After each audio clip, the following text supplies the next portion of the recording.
Let's take a look at G-C.B.5, worksheet 4. It connects our radian measurement to area. Now area we're talking about are like area of a sector. So like what is the area of this, or what is the area of this sector here. Now the way you want to think about area of sectors is that a full circle is pi r squared. Now that would be finding the entire circle, and you want to think of these pieces as a percentage of that. Now again, the percentage idea, if you're talking in degrees, that's out of 360 degrees. So if you had, let's say, 180, that would be a half of the full circle. If you're at 90 degrees, you would be 90 out of 360 is a quarter of a whole circle. So whatever angle you put in there in degrees, you get a percentage of it.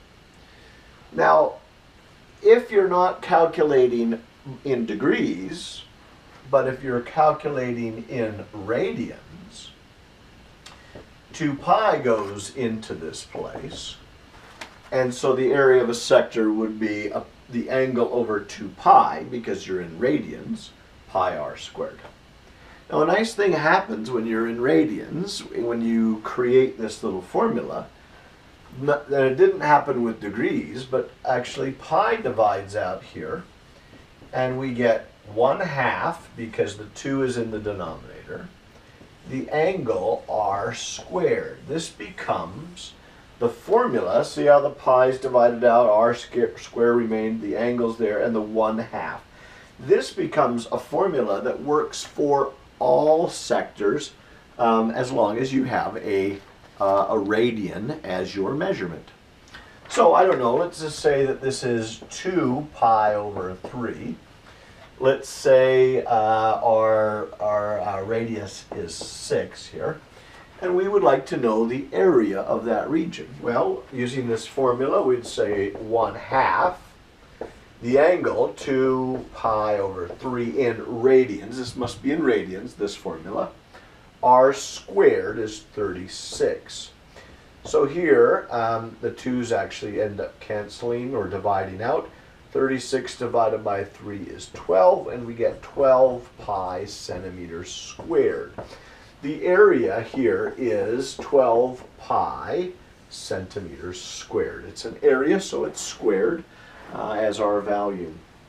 Now the last thing maybe I'll talk about with this little formula is what happens if they give you the area. So let's say they tell you that you're looking at some region here, and they tell you that the area equals pi centimeters squared, and let's say they tell us the radius is 2 centimeters. This area is pi, and they would like to know the angle that would create that environment. So if you use your formula, newly created based off of this being in radians, the area is pi. The angle I do not know, but the radius squared becomes 4. This simplifies to 4 divided by 2 is 2 theta, and theta becomes pi over 2. So what it actually is telling us is that if you have an area of pi and a radius of 2, you're actually looking at pi over 2 as a region. You are looking at 90 degrees, because 180 divided by 2 is 90 degrees.